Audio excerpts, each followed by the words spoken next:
Otep, cher Kamit, aujourd'hui c'est questions-réponses. Voilà, donc je vais comme ça vous apporter des éléments de réponse aux questions que vous avez posées durant la semaine. Voilà, je rappelle que questions-réponses, c'est un épisode spécial pour vous, chers abonnés, vous qui n'avez pas la possibilité de prendre directement des consultations chez moi. Alors, pour avoir des réponses à vos questions, parce que vous pouvez poser plusieurs questions. Voilà, soyez tout simplement précis et concis et je répondrai dès que possible. Si vous ne voyez pas la réponse à votre question, prière de la poser à nous. Peut-être que ça n'a pas été bien formulé. Alors, n'hésitez pas aussi de partager questions-réponses pour que ça puisse aider la communauté. Mais également, n'hésitez pas de liker et de commenter pour que ça fasse grandir la chaîne. Rêver d'être dans une grande fête. Alors, il faut comprendre que la fête dans le monde spirituel, c'est pas forcément la fête dans le monde physique. En ce qui concerne la naissance, par exemple, quand vous naissez, ici chez nous les humains, dans le monde spirituel, c'est les pleurs. Et quand vous mourrez, ici chez nous les humains, dans le monde spirituel, c'est la fête. Donc, rêver d'une grande fête, ça peut renvoyer à un deuil. Dans une personne dans la famille qui va transiter, qui va rentrer chez les ancêtres. Pourquoi est-ce que les sorciers aiment attaquer par la gauche? Bon, ils peuvent attaquer de tous les côtés, mais par la gauche, ici, on va dire tout simplement que l'énergie entre à gauche et sort à droite. Donc, si on vous attaque par la gauche, c'est parce qu'on est en train d'insérer un programme, une énergie dans votre corps. C'est toute une science. Et le sorcier le sait très bien. Il sait comment faire le mal. Il a appris à faire le mal. Faire grandir une canne à sucre et nourrir les cochons d'Inde avec des feuilles de canne, qu'est-ce que ça veut dire? Alors, la canne à sucre peut renvoyer dans certains cas à la chance, au bonheur. Et si vous prenez les feuilles pour nourrir les cochons avec, c'est vrai que ce sont les cochons d'Inde, mais ça peut tout simplement signifier que vous devez faire attention aux personnes avec qui vous partagez les bons événements de votre vie, ce qui est positif pour vous. Donc, ne confiez pas ce qui est bien pour vous à n'importe qui. Sinon, voilà, ils peuvent ne pas en faire bon usage.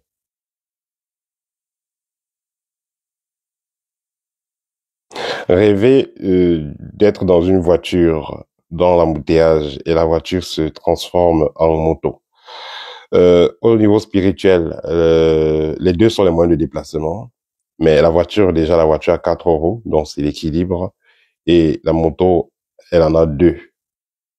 Voilà, c'est vrai que la moto va plus vite. Voilà, tout ce que vous allez retenir ici, c'est un changement qui vient. Un changement qui sera quelque part avantageux, mais aussi qui aura d'autres difficultés, qui viendra avec ses avantages et inconvénients.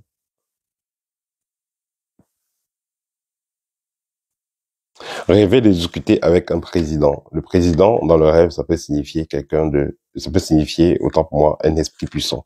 Donc, que ce soit vous êtes en train de discuter avec un président, une star, un grand journaliste, un grand acteur, un grand sportif, cela pourra envoyer tout simplement, voilà, cela pourra renvoyer tout simplement à un puissant génie.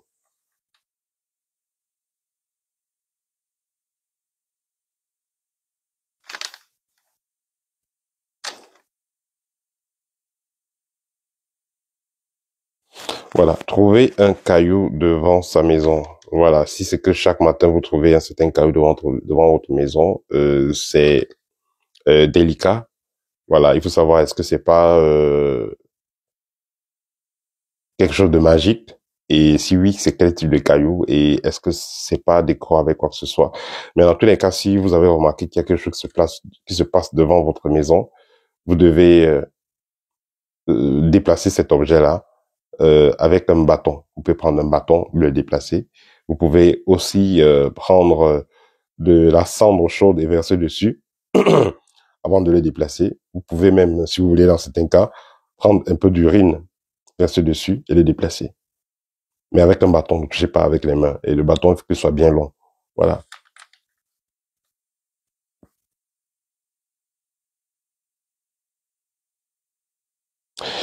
Bon, ici, une personne dit qu'elle a rêvé, sa maman voulait voyager, mais euh, cette maman-là n'avait pas assez d'argent. Voilà. C'est assez délicat. Est-ce que la maman, est-ce qu'elle est encore vivante? Est-ce que physiquement, elle a envie de voyager? Voilà. Est-ce que vous êtes quelqu'un qui rêvait souvent, ça se réalise? Vous vous posez déjà juste ces questions-là. C'est en fonction de ça que vous aurez réellement la réponse.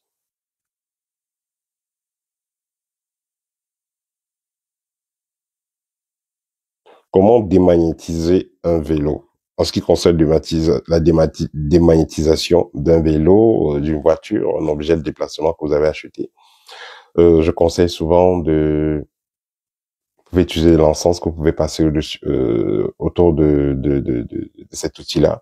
Vous pouvez utiliser du sel, jam et de la cendre que vous allez mélanger dans de l'eau, que vous allez laver voilà, votre vélo avec. Et si possible, vous pouvez attacher dessus un morceau de pierre. Vous avez, ou un bracelet en pierre, vous pouvez attacher ça devant. Voilà, vous pouvez utiliser par exemple le bracelet en œil de tigre ou une pierre clairement en œil de tigre. Vous pouvez utiliser obsidiane, vous pouvez utiliser la serpentine. Et c'est pareil aussi avec la voiture. Hein. Une voiture que voilà, vous voulez protéger, vous pouvez utiliser la serpentine, vous pouvez utiliser une pierre œil des tigres. Vous pouvez utiliser même un collier en pierre naturelle. Donc, vous choisissez ces différentes pierres-là parce qu'elles sont plus adaptées pour la protection de ce type d'objet.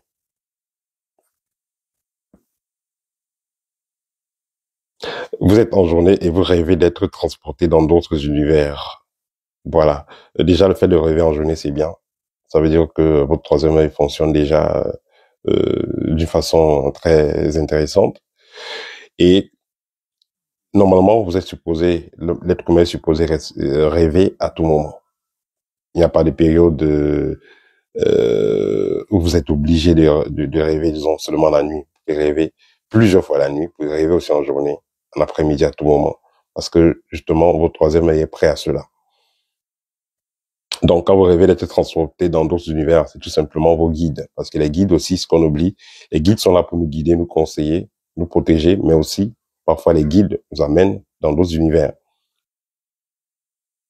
dans d'autres dimensions. Et ça a toujours été comme ça depuis la nuit des temps.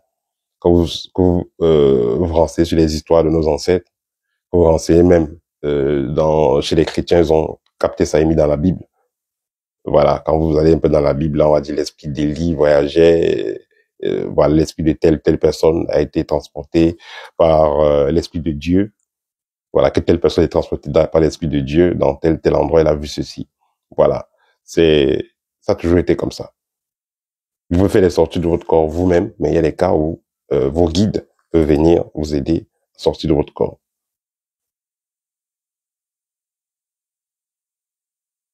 Comment faire une bonne méditation? Pour faire une bonne méditation, déjà, évitez de manger lourd. Vous avez mangé, ça fait 2 heures, 3 heures de temps, ou bien même vous êtes à jeûne.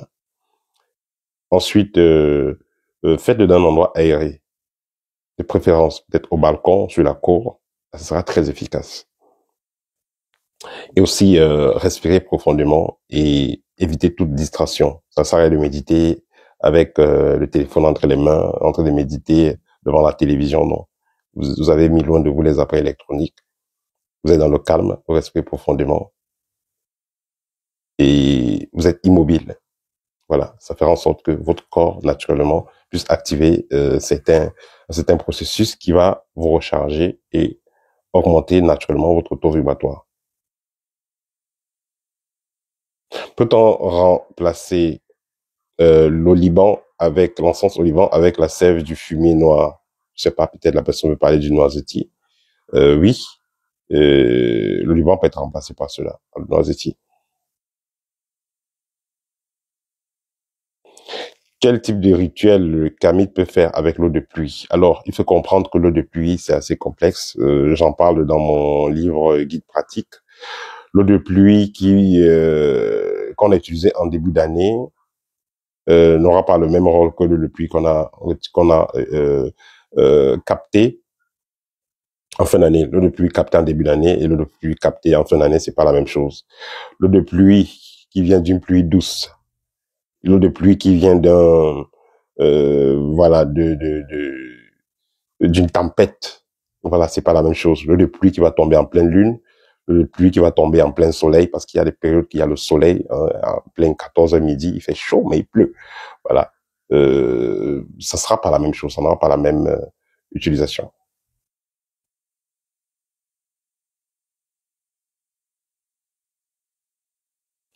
Rêver de monter les escaliers, rêver de maison en étage, voilà, monter l'escalier ou maison en étage, c'est bien. Quand vous montez l'escalier, c'est votre vibration qui monte. Ça veut dire que vous vous connectez à des plans supérieurs. Vous êtes en train d'évoluer spirituellement. Quand vous descendez les escaliers, ça veut dire que vous avez fait quelque chose qui est en train de baisser votre fréquence. Vous devez remonter le plus tôt possible. Parce que c'est quand vous descendez que vous allez trouver des attaques et d'autres sociétés qui vous cherchent. Si on fait plusieurs rêves la nuit, quel est le rêve qu'on va le plus considérer? Il faut comprendre que, en ce qui concerne les rêves, c'est le moment présent. C'est-à-dire que vous êtes couché à 23h12. Vous avez des signes qui signifient qu'il y a des attaques qui viennent. Vous vous réveillez, vous agissez. Vous allez rester là à 23h12 jusqu'à 7h du matin, vous vous réveillez, alors que vous avez eu plusieurs attaques. Donc, le premier rêve, déjà, à prendre au sérieux. Ensuite, si vous vous êtes réveillé après, vous avez fait des activités, par exemple, vous avez fait une purification, vous avez fait un rituel de repas à l'expéditeur ou je sais pas trop. Par la suite, quand vous avez dormi encore, vous aurez encore notre rêve et ça sera donc la situation spirituelle qui sera actualisée. Donc, en ce qui concerne le rêve, c'est le moment présent. Donc, si vous avez réveillé à 6 heures, vous avez eu un rêve à 5 en 9 ou 5 en 8, ça veut dire que c'est ça qui sera le plus important. Est-ce qu'un sorcier expérimenté peut sortir de son corps en journée? Un sorcier expérimenté sort de son corps à tout moment, où il veut, quand il veut.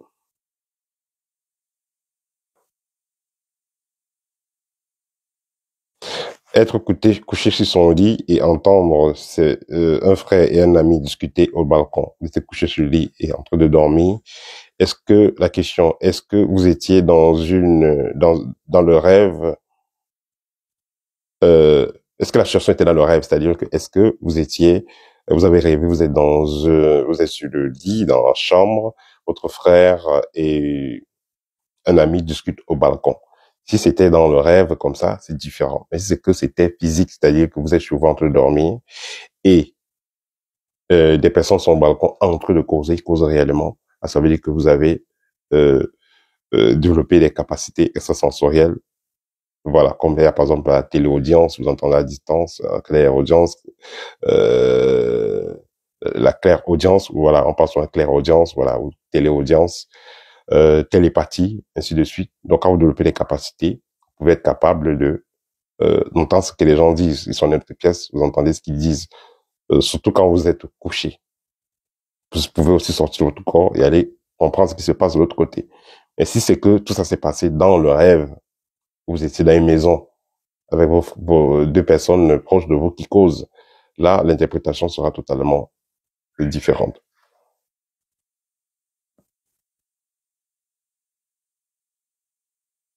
Rêver les esprits des eaux qui te font voyager, ça veut tout simplement dire que tu as une famille dans le monde des eaux. Rêver de recevoir un chèque. Si vous êtes quelqu'un qui travaille spirituellement, qui avait fait des rituels ou des actions dans le but de vous développer financièrement, ça veut dire que le temps est là pour vous, que vous puissiez euh, jouer les bienfaits d'avoir assez d'argent. Donc ça veut dire que le monde spirituel vous bénit financièrement. Voilà, les ancêtres vous donnent cette onction-là, entre guillemets, de rayonnement, de l'argent, de l'énergie argent. Ce que ça signifie. tout simplement, quand vous recevez un chèque. Cependant, recevoir de l'argent en rêve, c'est assez délicat. Quand vous recevez de l'argent en rêve, surtout des pièces, ça peut envoyer la pauvreté quand vous recevez des pièces. Voilà, quand vous recevez du cash, ça dépend qui vous donne ce cash-là. Ça peut être là pour vous absorber énergétiquement. Vous voulez votre lumière. Parce que je me rappelle, il y a cela quelques années, un jeune homme m'avait contacté parce qu'il avait tellement de blocages financiers. Et il disait que son papa a beaucoup d'argent, mais son papa ne l'a jamais aidé dans ses projets. Cependant, il voyait toujours son papa lui donner de l'argent dans les rêves. Mais physiquement, son papa ne lui donnait jamais de l'argent. Voilà. Donc, c'était tout pour... Non, il y a encore 2 questions. Voilà. Roland a perdu, voilà. Il y a un jeune homme qui s'appelle Roland. Il dit qu'il a perdu sa maman hier. Et il aimerait savoir comment l'accompagner. Alors, quand vous avez perdu un proche, il y a des rituels simples que vous pouvez faire. Par exemple, ceux qui ont le guide pratique, il y a un rituel qui est simple à faire. Mais déjà, si possible, évitez qu'on amène le corps à la morgue. Si il n'a pas le choix, c'est pas grave. Surtout, évitez que le corps soit confié à des religieux.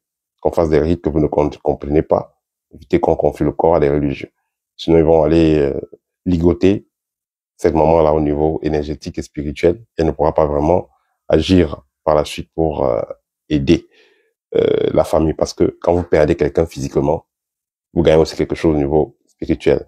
C'est que cette personne-là pourra agir pleinement au niveau spirituel, le bien faire de la famille.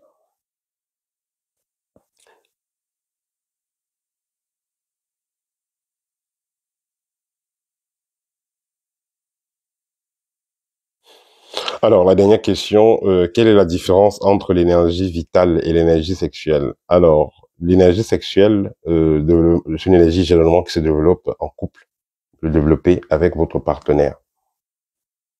Vous allez fusionner vos 2 énergies pour créer donc une énergie créatrice que vous allez utiliser pour transformer votre vie.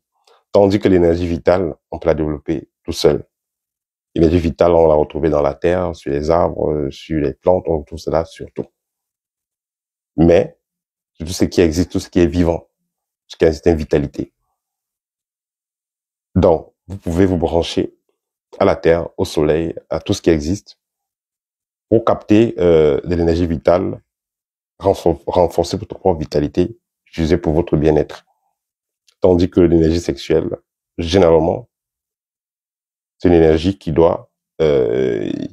est captée et qui s'emmagasine grâce à un ou une partenaire. Donc, quand c'est 2 personnes de sexe opposé qui s'associent, là, ils peuvent utiliser donc cette énergie-là, peuvent amplifier cette énergie-là et l'utiliser pour un bonheur commun et disons pour un bonheur déjà personnel, mais aussi commun et pour la majorité. Parce que quand vous avez travaillé cette énergie sexuelle-là sur vous, vous allez automatiquement faire bénéficier votre environnement, cette énergie-là. Voilà. Parce que même les plantes que vous allez toucher, les personnes avec qui vous allez échanger vont recevoir cette énergie-là et ce bienfait-là. Voilà, c'était tout pour aujourd'hui. Partagez la vidéo et commentez. N'oubliez pas de liker. Ça va faire grandir la chaîne. Au revoir.